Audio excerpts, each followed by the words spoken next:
En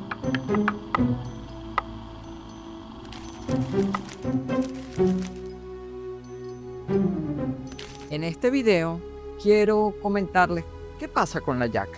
¿Por qué cuando algunas personas dicen que es un tamal, otras se molestan como si se tratara de una ofensa?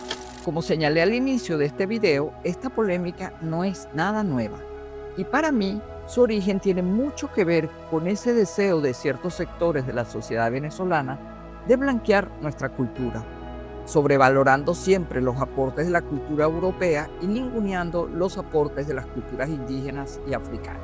De allí ese interés en diferenciar a la yaca de los platos de origen indígena que en América reciben la denominación genérica de tamal, una palabra de origen náhuatl que también fue incluida en el vocabulario del español hace muchos años, de la misma manera que ocurrió con las palabras maíz, tortilla o arepa, como ya hicimos referencia.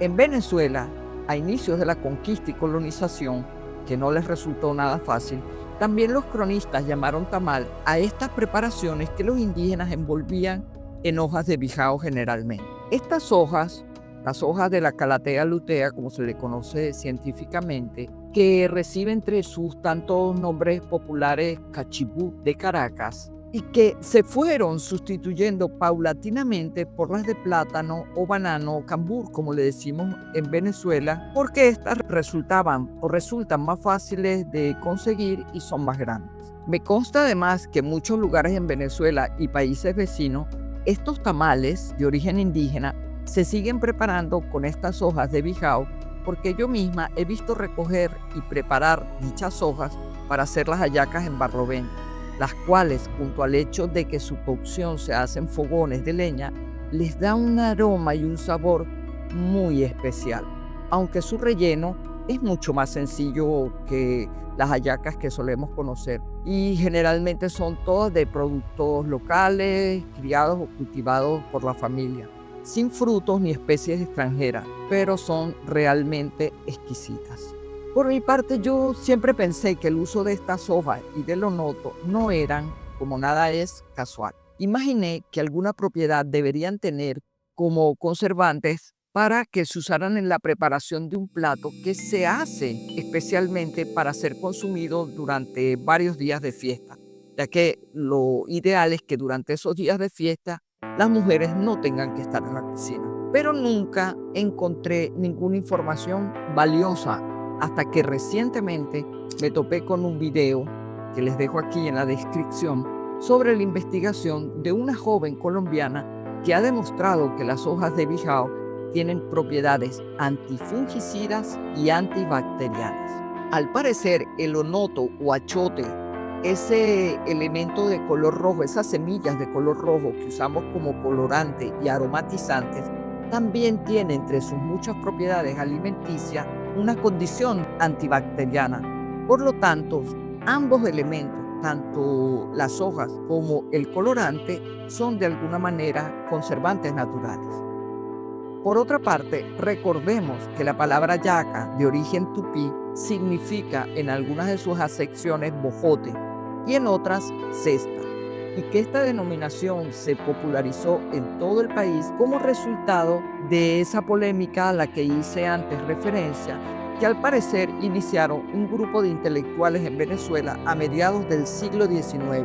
Sin embargo, esto de llamar hallacas a ese tipo de preparación de origen milenario, muy anterior a la presencia de los europeos en el continente americano, no se impuso de la misma manera en toda Venezuela, porque, por ejemplo, en las islas de Margarita y Coche, hasta hace poco tiempo, era común que se les llamara pasteles de maíz, tal como lo atestiguan algunos cronistas contemporáneos. Pasteles tan antiguos como los mismos guayquerí, pasteles que, por supuesto, no incluyen en su relleno o no incluían adornos como las uvas pasas, alcaparras, aceitunas y otros encurtidos en salmuera o vinagre. Algunos historiadores, además, han llegado a desconocer el origen tupí de esta palabra, afirmando que en Venezuela no se habló ese idioma indígena. No hablamos taíno, pero decimos canoa o bohío. Tampoco hablamos tupí, pero decimos hallaca. No hablamos inglés, pero decimos ok. El tupí guaraní es una macrofamilia lingüística que dio origen a muchos idiomas que hoy se hablan en la Amazonía y la Orinoco, y de la que hemos tomado como propias palabras tales como piraña, tapir o jaguar de jaguarete, entre otras. Gracias a esos intercambios culturales y comerciales que desde siempre han existido entre los pueblos indígenas. Si no, ¿cómo explicar que el maíz y otras plantas como el chile, el ají, la papa o todos estos, siendo originarios de diferentes países, se convirtieran en cultivos en todo el continente y fueran base de la alimentación de las sociedades indoamericanas?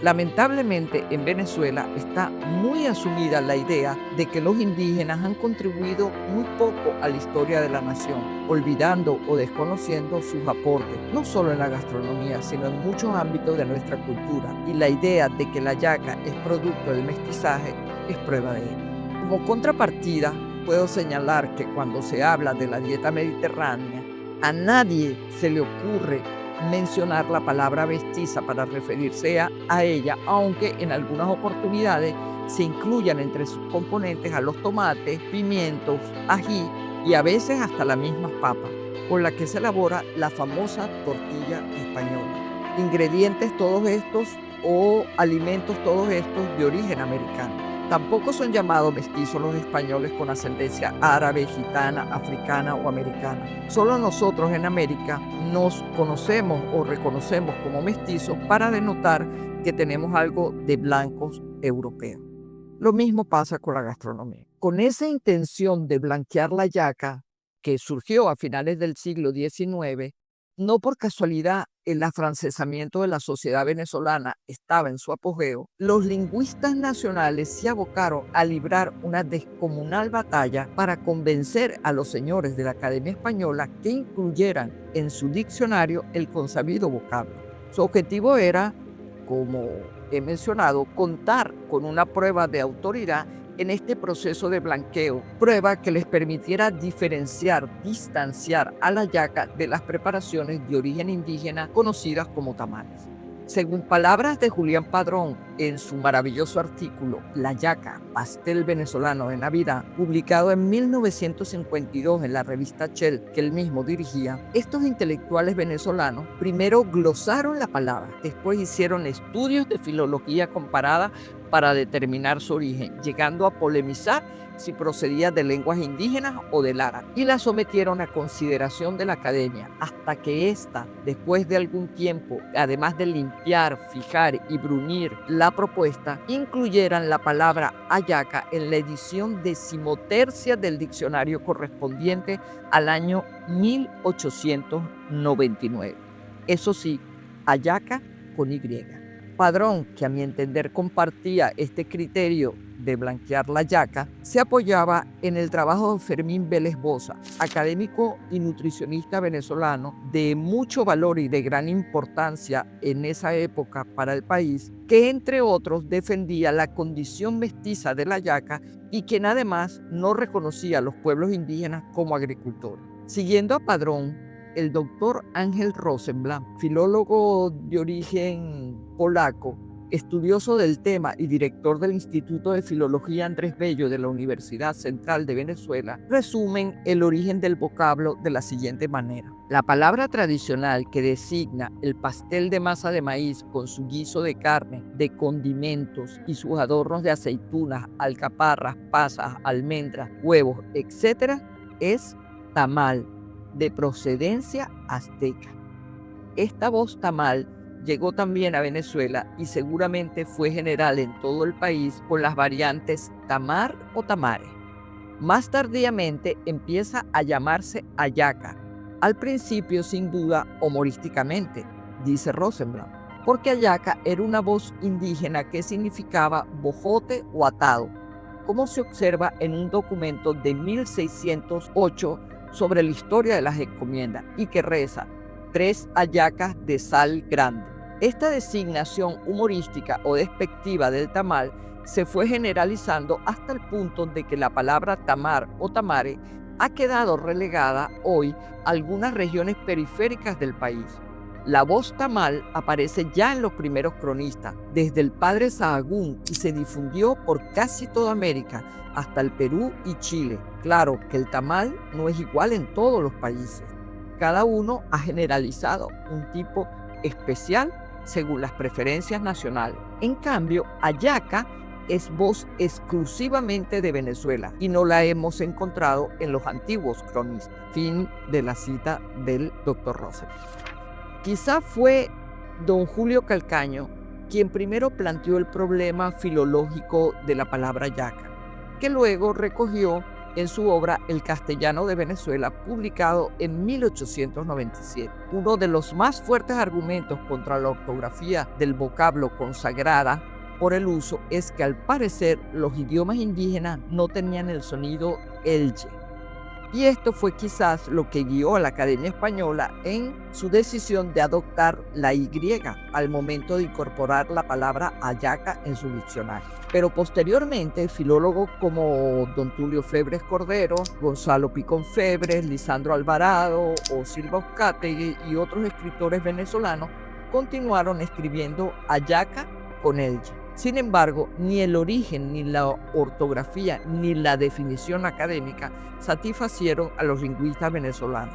Y por ahí se armó la sanpablera, porque el uso de la Y le sonaba muy indígena. Y a pesar de lo apuntado inicialmente por la RAE, siguieron escribiendo, como ya dije, hallaca con elye, e insistiendo hasta lograr que se aceptara esta forma de escribirla, y así aparece hoy en día en el famoso diccionario. Y mientras los escritores venezolanos continuaron, como ya dije, escribiendo hallaca con elye, el doctor Adolfo Hertz, en un artículo publicado el 31 de diciembre de 1895 en La Opinión Nacional, expresaba sus dudas entre hallaca o hallaca con Y, confesando que a pesar de que la primera de estas formas es hoy la generalmente usada, parece que sería más exacta la segunda, por estar en mejor armonía con su origen etimológico tupí-guaraní. La definición adoptada por la Real Academia fue también motivo de disgusto entre los lingüistas nacionales. El diccionario definió su hallaca como pastel de harina de maíz. Y aquí volvió a arder Troya, porque desde los más afamados filólogos venezolanos hasta la más humilde de las cocineras nacionales, sabía que no se trataba de ninguna harina, sino de la masa de maíz. Al punto, los filólogos ya mencionados como Febres Cordero en su Cocina Criolla, publicada en 1899 en Mérida, y otros salieron a corregir a la academia y a burlarse un poco de la ignorancia de los señores académicos españoles. Aunque en los años subsiguientes esta polémica perdió fuerza, a mediados del siglo XX, un grupo de intelectuales venezolanos, todos hombres que seguro ninguno de ellos jamás en su vida había cocinado una hallaca, con el mismo afán de desconocer el origen indígena de la hallaca, difundieron la idea de que esta era producto del mestizaje, un plato de origen colonial, llegando a desconocer su parentesco con otros platos muy parecidos que existen en la región y que se conocen, como ya he dicho, como tamales. Esta idea caló tan profundamente en mucha gente que hasta yo misma me lo creí. Aunque eso de que su relleno originalmente eran sobras que recogía la servidumbre, realmente siempre me incomodó. Hasta que un día tuve la oportunidad de ver a un grupo de mujeres mayas en un remoto pueblo de Guatemala, donde ni siquiera se hablaba español, preparando tamales, de la misma manera, con el mismo cuidado y devoción que había visto hacerlo en mi familia. Reconocí en ellas los gestos de mi abuela, al colocar el guiso, al doblar las hojas, el tipo de amarre, el mismo orgullo al ofrecerlos. Y me dije, qué mentira tan grande la que nos han contado. Recordemos que a finales del siglo XIX, cuando se inicia la consabida polémica sobre la palabra hallaca, y hasta mediados del siglo XX, era muy difícil saber que en México, por ejemplo, se elaboran más de 500 tipos diferentes de tamales. En algunos pueblos son el plato típico navideño, como sucede en Venezuela y en algunas regiones de Colombia, donde no tienen ningún problema en llamarlos tamales o envueltos, y donde continúan utilizando la hoja de bijao preferentemente a el momento de elaborar. Por eso rechazo categóricamente lo que afirma Wikipedia y algunos autores de que la hallaca es producto del mestizaje y de la colonización. Si así fuera, no existiría en otros países como plato principal en fechas y ocasiones especiales como es la Navidad. No existiría como una ofrenda, porque eso no ocurre solo en Venezuela, sino también, como ya señalé, en muchas culturas indígenas del continente.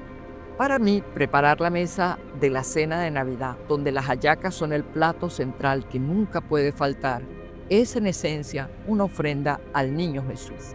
Que los tamales y hallacas sean tan especiales en esta época, quizás se deba al ciclo del cultivo del maíz en el hemisferio norte, donde tradicionalmente se cosecha en otoño, lo que significa que en diciembre se puede contar con una buena cantidad de maíz fresco y por lo tanto para el momento de celebrar el solsticio de invierno, que como sabemos sucede entre el 21 y 22 de diciembre y que es una fecha muy importante para los pueblos indígenas del norte, porque para ellos significa el inicio de un nuevo ciclo, de un nuevo año. Para celebrarlo se preparan estos pasteles como ofrenda que luego se consumen en familia. A esta costumbre se le han ido sumando otras, porque ¿cuántas de nosotras no recordamos ese intercambio tan emotivo de hallacas en Navidad con las amigas, familiares, vecinos, que es también una manera de ofrenda a la amistad, a la familia, al vecindario? En Venezuela, la arepa está en nuestra vida diaria, en la cotidianidad, mientras que la hallaca es el alba de la Navidad. Pero ambas tienen algo en común, su origen indígena.